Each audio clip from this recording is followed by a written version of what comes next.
Vermont. And I'm Gory Vincent from the Walled Lake Penny Saver. And we're the Dow Show critics. We go to the theaters where the remakes are the originals. Yeah, where Will Smith's kid was Ralph Macchio. Macchio. Old school. And this week's Dollar Show is The Crazies, another remake that Hollywood's regurgitating these days. I really don't know why. They all pretty much suck. And this movie stars Timothy Olyphant and Rhoda Mitchell. Now, this movie takes place in Ogden Marsh in Iowa in present-day time. And it starts off when the whole town's at a... What is it? A Little League game? No, it's like a high school game. Yeah, there you go. And out from the outfield, which I don't know why there was a hole in the outfield fence, but hey, it's Iowa. It's high school. And then through the hole in the fence comes the former town drunk with a shotgun. And he's just holding it there. He's got a dazed look on his face like he's half stoned and half drunk. To make a long story short, the sheriff just pretty much shoots him after the guy points the gun at him. So he's dead. Town's freaked out. Now, after the autopsy, the sheriff, being the smart guy that he is, Timothy Olyphant, I believe his name is. Olyphant, whatever.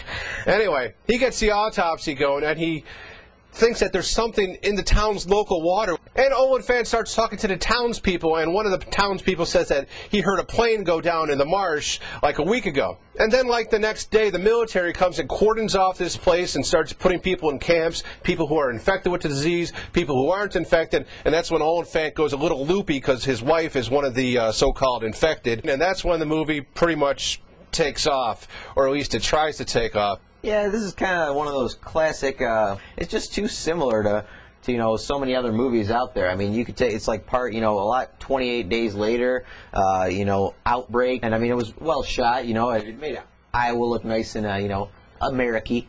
Yeah, but this movie tried to be scary, and after a while, it was just not even. I mean, you'd see like the one hand come in off screen and the music, and they overdid that like, what, 26 times too many? That's true. There was a good knife in the hand scene, some good gore. I mean, a hint of suspense, but like I said, Drew, overall, I'm with you. This is kind of one of those kind of hard to rate. It's right in the middle ground. Oh, it's a closey. So what are you going to give this one, Drew? I'm going to have to give this a not really, because it was predictable. I mean, I predicted at least 6, 7 things that happened in this. I mean, it was laughable after that. So not really for me.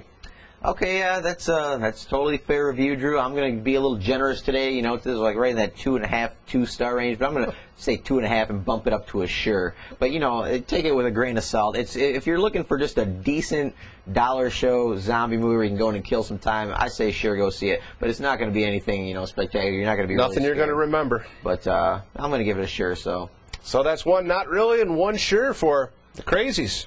And why were animals not affected? That's a good question. They were drinking the water. Huh. Crazy animals. That would have been, throwing at least a nice twist. Part 2. You're running right there. There we go. Crazies. The Crazies Part 2. Even more ridiculous. This week's I'll Rent That for $1 is both the original and the remake of Dawn of the Dead. Oh, nice pick. Nice pick. Thank you. Now, the original, of course, was the sequel to Night of the Living Dead, directed by George Romero. This is the classic zombies, people trapped in the mall.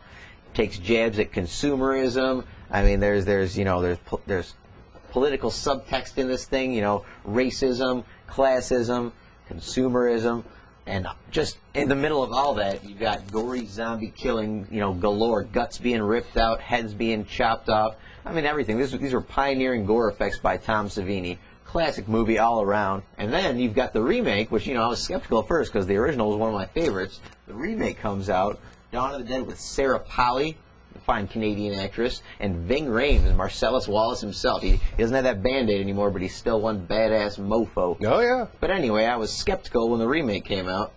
I was, is this going to be any good? Are they going to ruin one of my favorite movies? As you said, most remakes do tend to suck these days.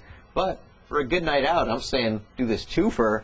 Rent either one of the original Dawn of the Dead or the remake of Dawn of the Dead, or get them both, and then you can just have a all-night zombie-thon. Yeah, good pick there, Gory. I like both these movies. I remember watching the original over your house way back in the day, drinking the Chevalier coffee. Oh, yeah.